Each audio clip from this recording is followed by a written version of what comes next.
with Ravi.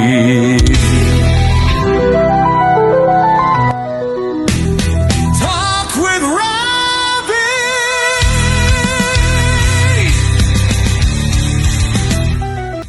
அன்பு தமிழ் உறவுகள் அனைவருக்கும் வணக்கம். மல்டிமீடியா ஊடாக உங்கள் அனைவரையும் சந்திப்பதிலே மற்றற்ற மகிழ்ச்சி.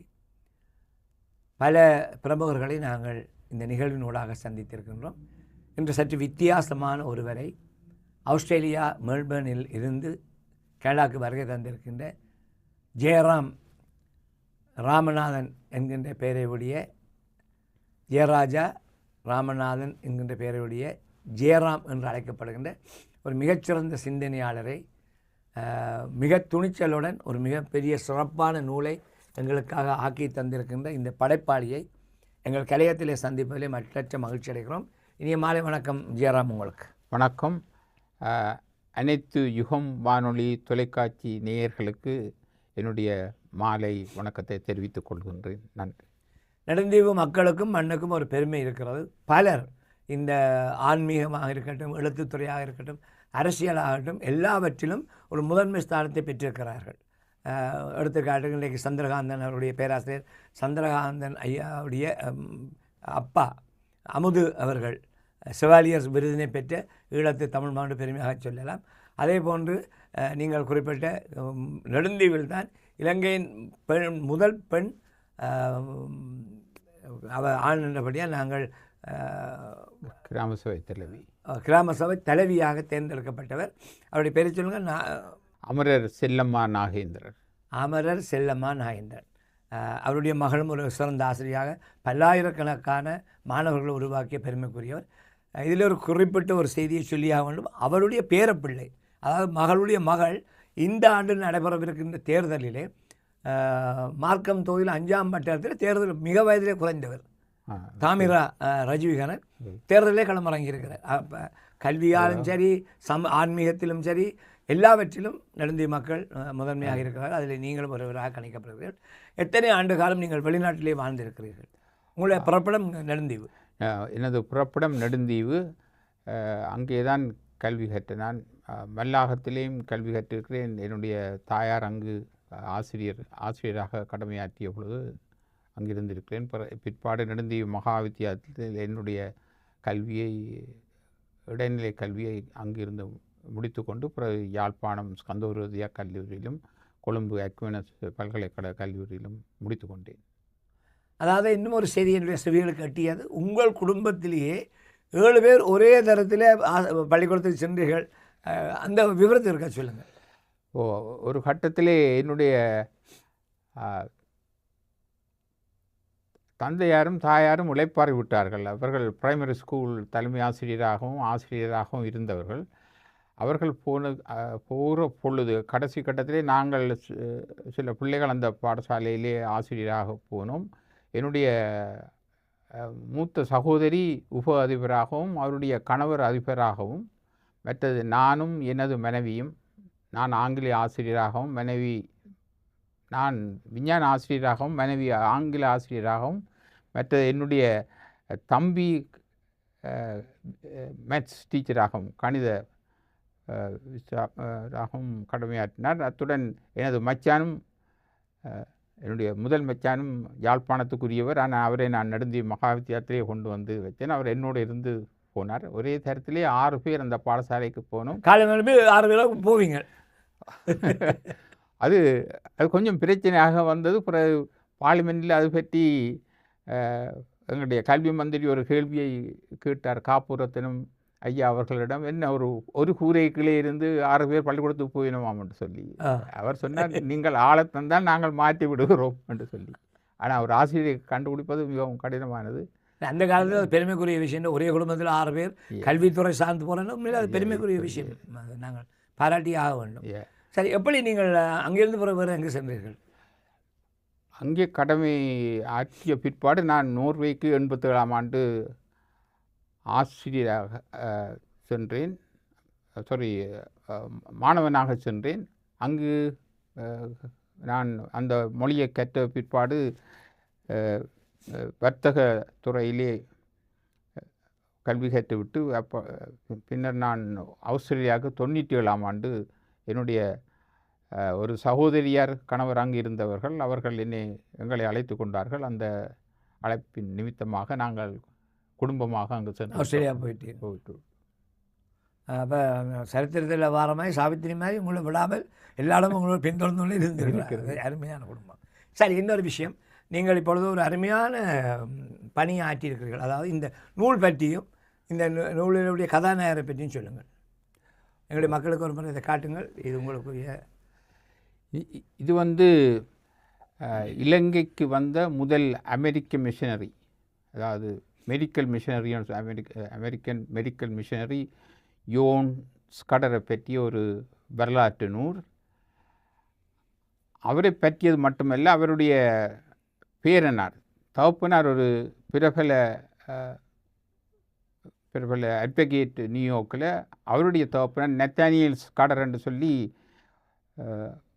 அந்த பழைய அந்த நிலை நினைக்கிறேன் 1700 அவர்கள் தன் மருத்துவ தொழிலை விட்டு அரசியலில் இறங்கி நியூ ஜெர்சி மாநிலத்தின் காங்கிரஸ் ஒரு உறுப்பினராக இருந்து ஐக்கிய அமெரிக்காவை தோற்றுவித்த 13 பேரில் அவரும் ஒருவர். எனவே இவர்களுடைய சரித்திரம் ஒரு நீண்ட சரித்திரம். அவர்கள் பிரித்தானியாவிலிருந்து அரசரோடு மோதுப்பட்டு அங்கே இருந்து குடிபெயர்ந்து ஒரு பரம்பரை குடும்பம் தான் இந்த ஸ்கடர் குடும்பம், பணக்கார குடும்பம். அந்த குடும்பத்திலே பிறந்தவர் தான் இவர் யோன் ஸ்கடர் அவர்கள். இவருடைய குடும்பத்திலே 10 பிள்ளைகள், அதில் இவர் 2வது. இவர் மருத்துவ கல்லூரியை பட்டப்படிப்பை முடித்து கொண்டு இறையியலையும் கற்றுக்கொண்டு இலங்கைக்கு புறப்பட்டார். புறப்படும் பொழுது தகப்பனார், நீ போக வேண்டாம், போனால் இறந்துடுவே, போனவர்களோடு திரும்பி வரையில் நீ போக வேண்டாம் என்றும் மறுத்தும் அவர் தகப்பனுடைய சொல்லை கேளாமல் அங்கே புறப்பட்டு விட்டார். அப்பொழுது தகப்பன் அவரை கைகளை விட்டார். என்னுடைய சொத்திலே உனக்கு எந்த விதமான பங்கும் இல்லை, வாகவும் இல்லை என்று சொல்லி அனுப்பிவிட்டார். ஒரு 2.5 வயது மகளுடன் புறப்படுகிறார். படகிலே 5 மாத பிரயாணம். கல்கத்தாவை அடைகிறார். கல்கத்தாவிலே அந்த 2.5 வயது குழந்தை நோய்வாய்ப்பட்டு அங்கு இறக்கிறது. பின்னர் பண்டத்தரிப்புக்கு அவருக்கு கொடுக்கப்படுகிறது. பண்டத்தரிப்பு ஒரு சிறிய இடம். அந்த இடத்திலே ஒரு டிஸ்பென்சரி அமைத்து அங்கே தனது மருத்துவ தொழிலை செய்கின்றார். மற்றது சமயத்தையும் தான் போதிக்க வேண்டும் என்ற ஆர்வம் அவருக்கு இருந்தது. மருத்துவத்தை விட அவருக்கு அந்த சமயத்தை கொண்டு செல்ல வேண்டும், ஆன்மீகத்தில் மிகவும் ஈடுபாடாக இருந்தவர். அது பிற்பாடு பிள்ளைகள் பிறக்கிறது. 4 பிள்ளைகளை அடுத்தடுத்து இழந்து விடுகிறார். அதுக்கு பிற்பாடும் அவர் அமெரிக்காவுக்கு போவதற்கு மறுத்து விட்டார். அந்த வேண்டுகோளை அவர் ஏற்றுக்கொள்ளவில்லை. மீண்டும் அவர் 9 பிள்ளைகளை அந்த பண்டத்தரிப்பு மண்ணிலே பெற்றெடுக்கிறார்.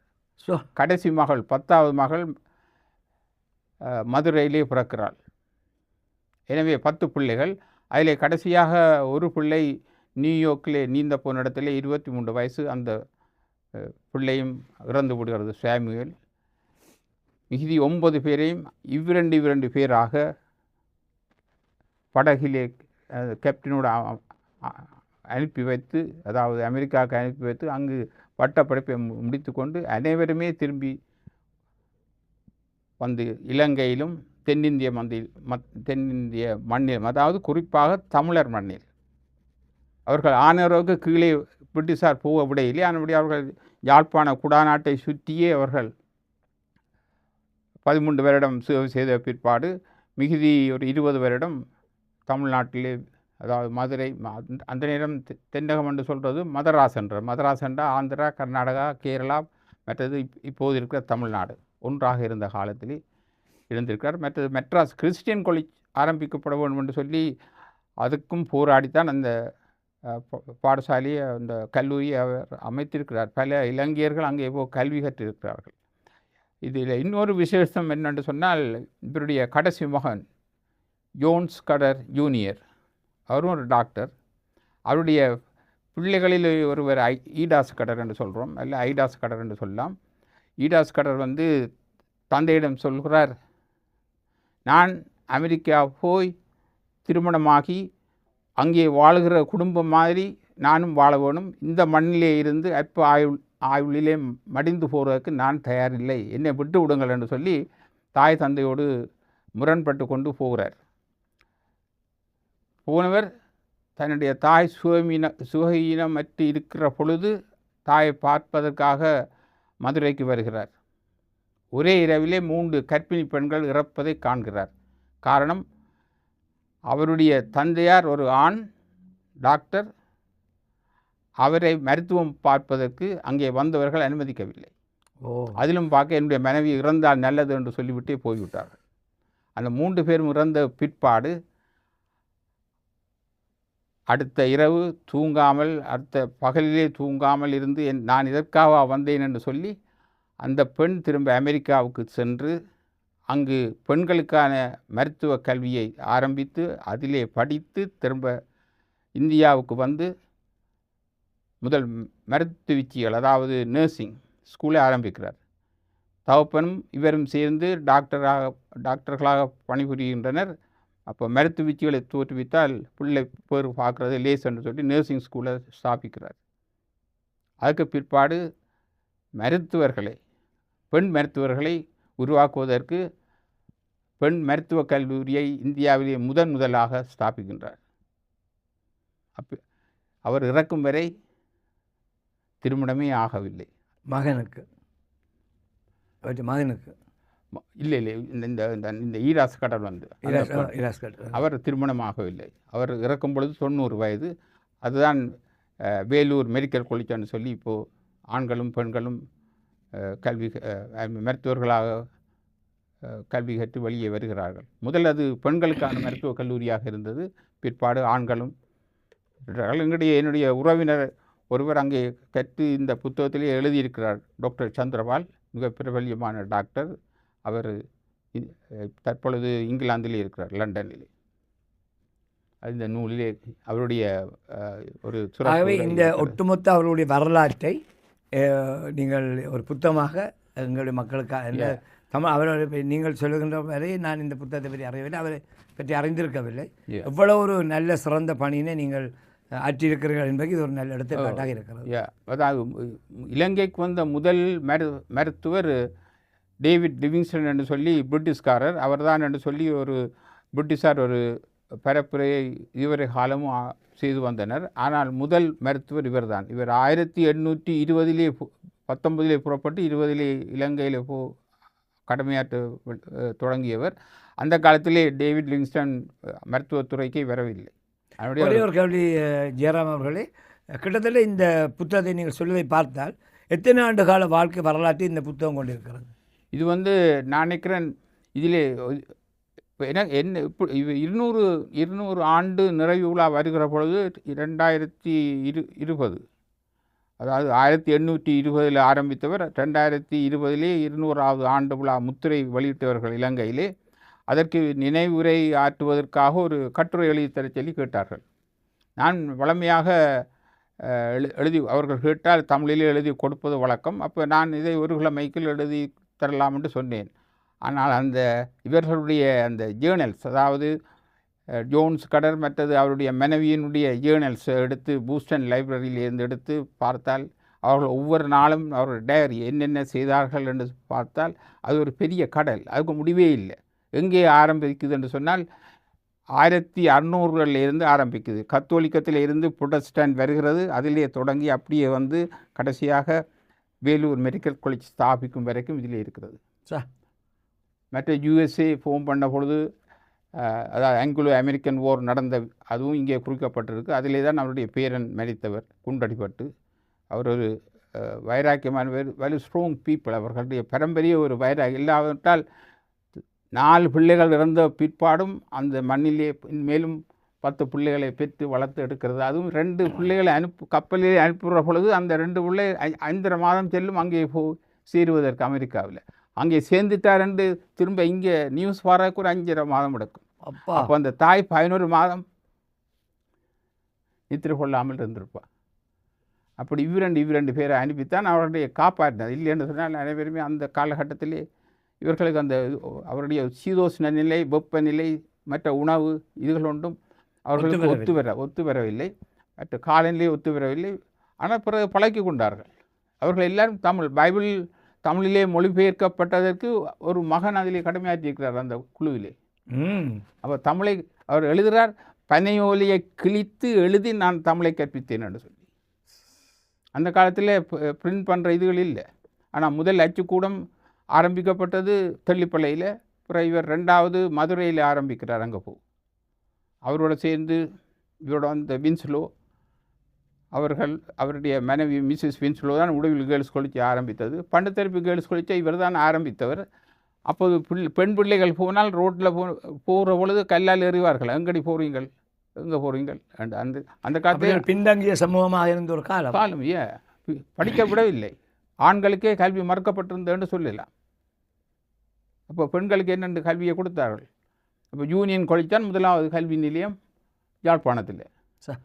Uduvil girls college, Uduppiddy girls college, Pandatharippu girls college இவர்கள் ஸ்தாபித்தது. அதுக்கு கன பேர் கேட்பினா அப்போ முந்தி பள்ளிக்கூடம் இல்லையோ ஒன்று இருந்தது, திண்ணை பள்ளிக்கூடம். கார்நகருக்கு போகிறார், அங்கே 3 பள்ளிகள், 3லேயும் பிராமண பிள்ளைகள்லாம் இருக்கிறார்கள். அவர்களுக்கு தான் கல்வி. அது அவருடைய மத கல்வியாக இருக்கலாம். தமிழ் கற்றுக் கொடுப்பதற்கு யாருமே இல்லை. ஒரு சர்ச்சைக்கு ஒரு உரிய விடயம் தான் அது. ஆனால் அநேகமாக பார்க்க போனால் நான் நினைக்கிறேன் நீங்கள் சொல்லுகின்றது சரி என்பதற்கு ஒரு சான்று சொல்லுகிறேன். கந்தமுருகேசனார் உங்களுக்கு தெரியும், தமிழ் மூதறிஞர். அவர் நடக்க மாட்டார், ஒரு இடத்திலே தான் இருப்பார். அவருக்குள்ள இந்த திண்ணப்பள்ளியில் தான் பிள்ளைகள் உருவாக்கினார். அவரை தேடி வீட்டை போகிற பிள்ளைகளுக்கு அங்கே அவருக்கு தேவை பணிவிடைகளை செய்து அங்கேயே இருப்பார்கள். அப்படித்தான் பழக்கப்பட்டது கல்வியோடைய. நீங்கள் சொன்ன ஆனால் முறையான ஒரு கல்வியை உருவாக்குனா அது கிறிஸ்தவ நிச்சயமாக அதை யாரும் ஏற்றுக்கொள்ள வேணும். அவருக்கு பல இடங்களிலே பிரிட்டிஷ் படை, அதாவது பிரிட்டிஷ் ஆட்சி அந்த நேரம் அவர்களுடைய அதிகாரிகளோட, அதாவது அந்த படை அதிகாரிகளோட தர்க்கிச்சிருக்கிறார். நீங்கள் வந்து இங்கே உங்களுடைய ஆட்சியை நிலைநிறுத்துவதற்கு உரியதை செய்கிறீர்களே ஒழிய இந்த மக்களுடைய அறிவியலை போக்குவதற்கு, அந்த அறியாமையை போக்குவதற்கு, அவர்களை ஒரு அறிவியல் ரீதியாக கொண்டு வருவதற்கு எந்த விதமான நடவடிக்கையும் எடுக்கிறீர்கள் இல்லைன்னு சொல்லி அந்த நேரம் பிரித்தானிய அரசருக்கே கடிதம் எழுதினவர். நீங்கள் செய்கிறது பெரிய அநியாயம் என்று சொல்லி. மற்ற இன்னும் ஒன்று, இந்த உங்களுடைய கூற்றுக்கு சான்றாக முதல் அச்சு இயந்திரம் வந்ததுக்கு பின்னால் தான் வடபகுதியிலே முழு மாற்றம் வந்து தைரியமாக சொல்லலாம். இல்லாட்டி நீங்கள் கேட்டிலே எழுதி அது அரைவாசி கிழிஞ்சும் பேசுவோம். ஆனால் இன்றைக்கு அச்சு இயந்திரம் வந்ததோ தமிழருடைய வாழ்க்கையில் முழு மாற்றத்தை கொண்டு வந்ததும் அதை யாரும் மறக்க முடியாது, மறைக்கவும் முடியாது. முதல் பத்திரிகை உதயதாரகை.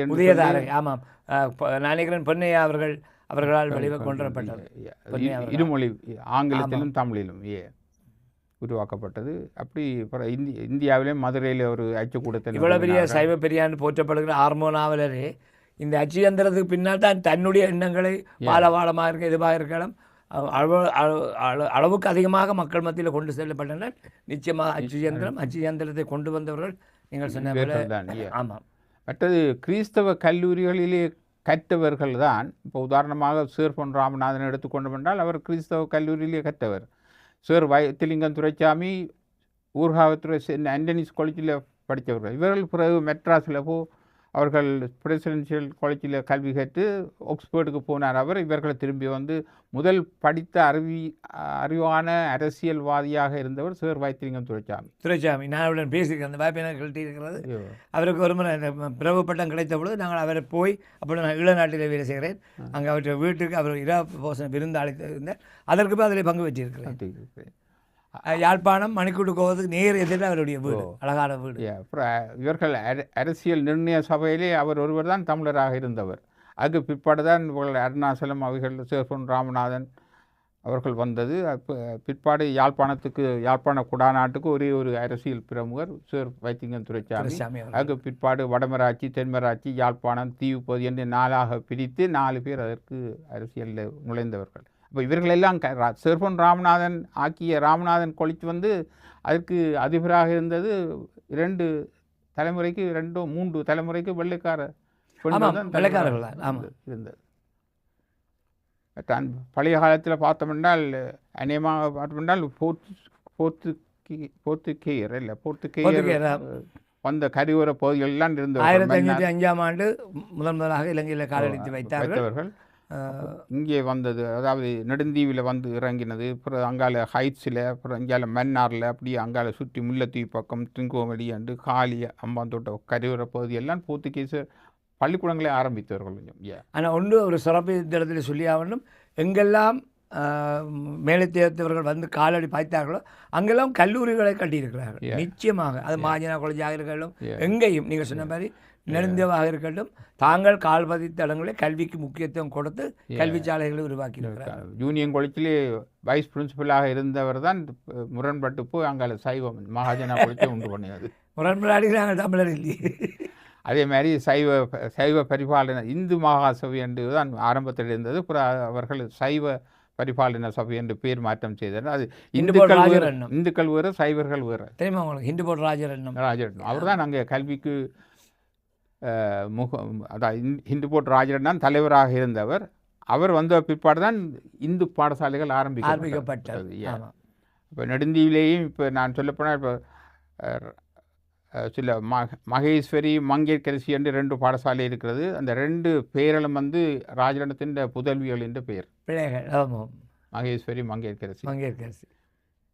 மற்ற செல்லம்மா வித்தியாசாலை என்று இருக்கிறது. அது எங்களுடைய மதிப்புக்குரிய நாகேந்திரர் அவர்களுடைய மனைவி அவருடைய பேராலே ஸ்தாபிக்கப்பட்ட பாடசாலை. ஆனால் ஒரு சந்தோஷம், நடந்த பொஞ்சாண்ட பேர்லாம் பள்ளிக்கூடம் வச்சுக்கணும், நல்ல பழக்கம் இல்லை. மற்ற என்னுடைய தந்தையார் அமெரிக்க மிஷன் பாடசாலையிலே 32 வருடம் தலைமை ஆசிரியராக இருந்தவர். தாயார் ஒரு ஆசிரியை. அவர் முதல் சாவச்சேரி ரிபர் காலேஜில், ஆனால் சாவச்சேரி ரிபர் காலேஜ் கூட மேலத்தவர்களால் தான் பல ஆண்டுகளாக வழிநடத்தப்பட்டது. அப்போ அங்கே தான் ஆசிரியராக பணிபுரிந்தார். அப்புறம் இங்கே நெடுந்தீவுக்கு இடமாற்றம் செய்த பொழுது ஒரே நாளிலே 81 பிள்ளைகளை எங்களுடைய தந்தையார் கொண்டு வந்த பாடசாலையில் சேர்த்திருக்கிறார். ஒரே இரவில் பிள்ளைகளை சேர்த்து 81 பேர் எல்லா சமூகத்திலையும். அப்போது கல்வி மறுக்கப்பட்ட சமூகம் அங்கே இருந்தது, நிச்சயமாக இருந்தது. அப்போ அவர்களுக்கெல்லாம் அந்த பள்ளிக்கூடத்தில் இடம் கொடுத்த ஒரு இரவில் 81. அதில் பல பேர் தான். இப்போ நான் சொன்ன மாதிரி டாக்டர் சந்திரபால், மற்றது காலம் சென்ற ரா சின்னத்தம்பி, அவர் ஒரு அதிபராக இருந்தவர். அவர் அப்படி குணரட்னம் என்று சொல்லி அவர் ஒரு என்ஜினியர், பிரபலமான என்ஜினியர், லண்டன் யோகேந்திரா அவர்கள் எல்லாம் இந்த பாடசாலையில் கல்வி கற்று ஸ்காலர்ஷிப்பில் போன ஆட்கள் எல்லாரும்.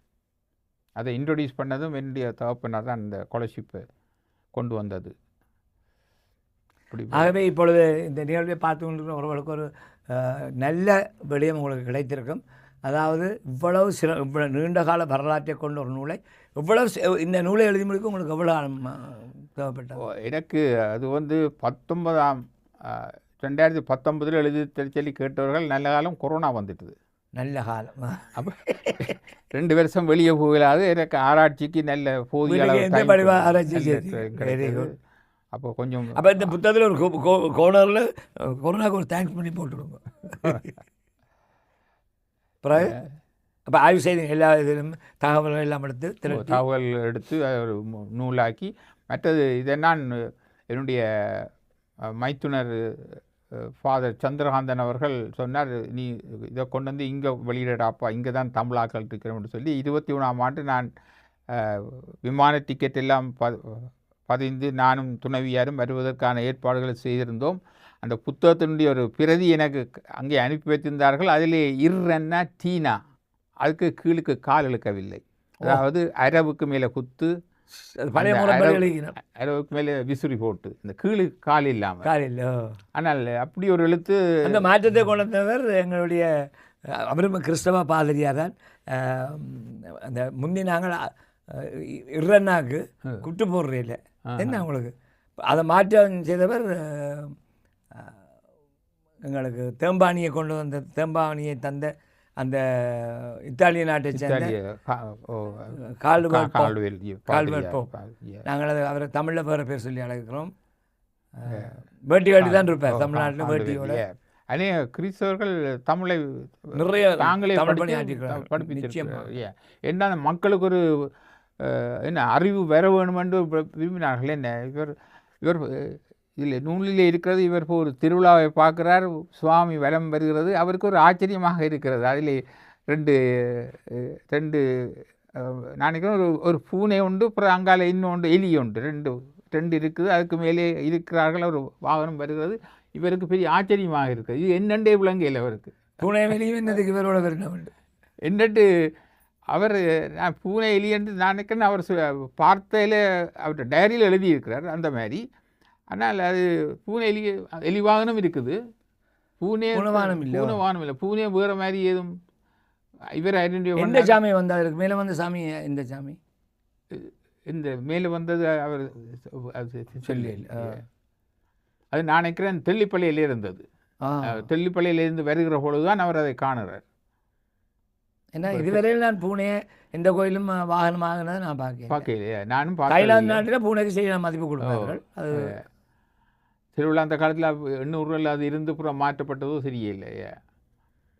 அவருக்கே பெரிய அதிசயமாக இருக்குது. இது என்ன மாதிரியான ஒரு வணக்க முறை இது என்று சொல்லி அவர் இதன்றார். இவர்கள் இப்போ நாங்கள் இங்கே வந்தபடினால ஒரு வேலியோடு நாங்கள் நிற்பதில்லைன்னு அவருடைய பேர் இப்போ யாவது வீரமாமுனிவர். வீரமாமுனிவர் அவர்கள் வீரமாமுனிவர் தமிழுக்காக தன்னை முழுமையாக அர்ப்பணித்து இந்த தமிழ் எழுத்துக்களின் மாற்றங்களை கொண்டு வந்தார். ஆவண்ணான்றதுக்கு கீழ் சொல்லி கொண்டு வந்தது அவர் தான்.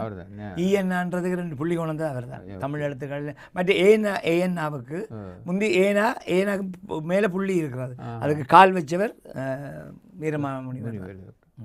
சரி, இப்பொழுது நாங்கள் நிகழ்ச்சி நிறைவு செய்கிற நேரத்தில் கொஞ்சம் இந்த நூல் இவ்வளவு சிரமப்பட்டு எழுதியிருக்கிறீர்கள். இவ்வளவு சிரமங்களுக்கு மத்தியில் விடாமுயற்சியுடன் இது எப்பொழுது வெளியிடப்படுகிறது, எங்கே வெளியிடப்படுகிறது, யாருடைய தலைமையில் இது நடைபெறுகிறது? இது எங்களுடைய வணக்கத்துக்குரிய முனைவர் ஃபாதர் சந்திரகாந்தன் அடிகளார் அவருடைய தலைமையிலே இந்த விழா நடக்கின்றது. மிக பொருத்தமான ஒருவர். அடுத்தது அது ஸ்காப்ரோ சிவிக் சென்டரிலே 16ஆம் தேதி சனிக்கிழமை பிற்பகல் 2 மணியிலிருந்து 5 மணி வரை இந்த அறிமுக அரங்கம் அங்கு இடம்பெறும். யாராவது உரை நிகழ்த்துகிறார்களா? இதில் உரை நிகழ்த்துவது ஆய்வுரை செய்வதற்கு மதிப்பார்ந்த முனைவர் பாலசுந்தரம் ஐயா அவர்களும் பாலசுந்தரம் வெளிய தம்பி பாலசுந்தரம் அவர்களும், மற்றது அடுத்ததாக டாக்டர் மேரி போல் அவருடைய அன்பு மகள். மற்றது கொஞ்சம் தமிழிலே ஆர்வமுள்ள ஒரு இளம் என்னுடைய உறவினர் தான் அவர். அதாவது கந்தசாமி சொல்வது ரெண்டு பேரில் சொல்லுவோம் நாங்கள். அவவும் திருமதி கந்தசாமி அவவும் இதன் பரதாண்டு சொல்லுவோம். பரதலட்சுமி பரதலட்சுமி கந்தசாமி அவர்களும் அந்த நூலை பற்றிய இதில் 3 பேர் காய்க்கிறோம். அதை விட வேறு சிலரும் வருகிறார்கள். நான் நினைக்கிறேன் பொன்னையா விவேகானந்தன் அவர்களும் மற்ற டாக்டர் சுந்தரம் அவர்களும் வருவதாக சொல்லியிருக்கிறார்கள்.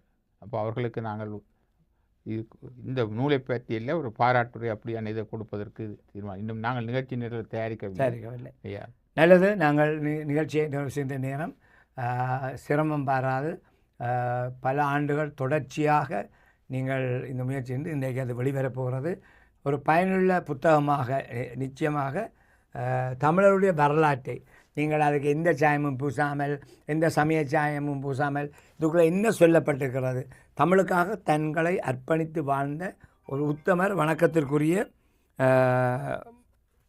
அருமையான பேர் சொன்னீங்க, ஜோன் கரஸ் அவர்களுடைய வாழ்க்கை வரலாற்றை கிட்டத்தட்ட எத்தனை ஆண்டுகள் அவருடைய வாழ்க்கை?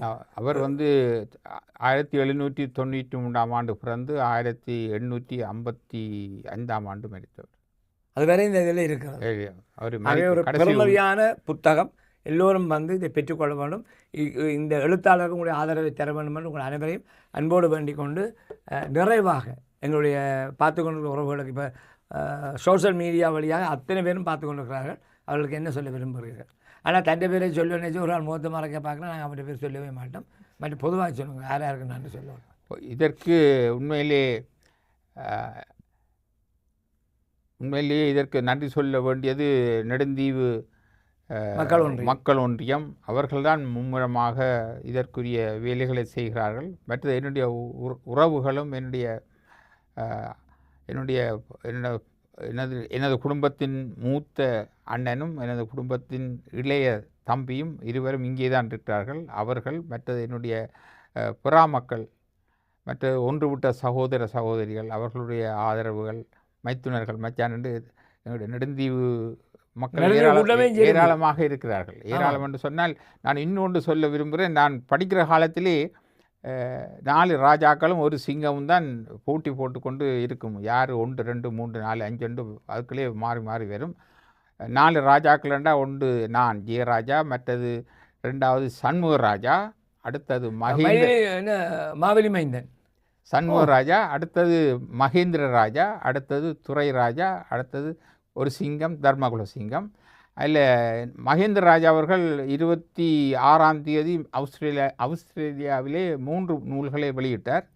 அதற்கு அடுத்த கிழமையிலே சண்முகராஜா 3 நூல்களை வெளியிட்டார். ஆனால் நான் இந்த கிழமை ஒரு நூல்களை வெளியிடுறேன். அதில் விஷயம் என்னென்னு சொன்னால் இந்த அங்கே இருந்த போட்டி இங்கேயும் அது நான் சண்முகராஜா அவர்களுக்கு அந்த மேடையிலே நான் போனபோது சொல்லி கொண்டேன். அங்கேயும் படிக்கைகளும் போட்டி இங்கேயும் போட்டி. நீங்கள் சொல்கிற சண்முகராஜா மாவெளி மைந்தர் தான், அவர் உறவினர் தான், எங்களுடைய நீதன் சாருடைய அப்பா. அவர் நீதன் வருகிறார். மற்றது இவர் லோகன் கணபதி அவர்கள் அவரும் வருகிறார். மற்றது மார்க்கம், மற்றது பாராளுமன்ற உறுப்பினர் ஹரி ஆனந்த சங்கரி அவர்களுக்கும் நான் அழைப்பு விட்டிருக்கிறேன். அவர்கள் எல்லாம் இன்றைக்கு சொன்னால் தாங்கள் எல்லாம் பார்த்துருக்கிறோம், ஐயா வருவார் தெரியல என்று சொல்லி அவருடைய ஒரு மெசேஜ் எங்களுக்கு வரும் கொண்டு வருவார்கள். ஆகவே ஒரு சிறந்த ஒரு பெருமதியான நூல் வெளியீடாக இருக்கும். தொடர்ந்தும் இறையருள் உங்களோடு இருக்க வேண்டும். பல அற்புதமான படைப்புகளை நீங்கள் தர வேண்டும் என்று எங்கள் ஊடகங்கள் சார்ந்து உங்களை வாழ்த்தி உங்களை மீது விடைபெறுகிறேன். நன்றி, வணக்கம். இந்த நிகழ்ச்சியை எனக்கு அரேஞ்ச் பண்ணி தந்த மனோகரி என்னுடைய மைத்துனி அவர்களுக்கும், மற்ற யுகம் வானொலி தொலைக்காட்சி நடத்தி கொண்டிருக்கும் அதற்கு பொறுப்பான ரவீந்திரன் ஐயா அவர்களுக்கும், மற்றது அங்கே ஹரின் அவர்களுக்கும், படம் வீடியோ எடுத்துக்கொண்டிருக்க ஹரின் அவர்களுக்கும், ஏனைய இதை கேட்டுக்கொண்டிருக்கிற நேயர்கள் அனைவருக்கும், என்னுடைய சொந்தமற்ற உறவுகள், தமிழ் உறவுகள் அனைவருக்கும் என்னுடைய இந்த மாலை நேர வணக்கத்தையும் நன்றியும் தெரிவித்துக்கொண்டு, நீங்கள் அனைவரும் வர வேண்டும் என்று எனக்கு ஒரு ஆசையாக இருக்கிறது. இது மக்களிடம் போச்சேர வேண்டிய ஒரு செய்தி. அவர்களுக்கு அதாவது நான் இதில் எழுதியிருக்கின்றேன் என்று சொன்னால் இந்த ஒரு சின்ன ஒரு ப்ரீஃப் நோட் சொல்லியிருக்கிறேன். இதில் கடைசியில் எழுதியிருக்கிறேன், இவரை பற்றி அறியாது போனால் அது அவருடைய தவறல்ல, அது உங்களுடைய தவறாக இருக்கும் என்று சொல்லி முடிச்சிருக்கிறேன். அது இவனை பற்றி அறியாது போனால் அகுது அவனது இழப்பல்ல, அகுது உங்களது இழப்பாகும் என்று சொல்லி முடிச்சிருக்கிறேன். நன்றி, வணக்கம். நல்லது. ஒரு அருமையான பொழுதிலே, இந்த மாலை பொழுதிலே ஒரு தரமான அருமையான சந்திப்பு நிகழ்ச்சி நிறைவு செய்த மன நிறைவோடு உங்களை மீது விடைபெறுகிறோம். நன்றி, வணக்கம்.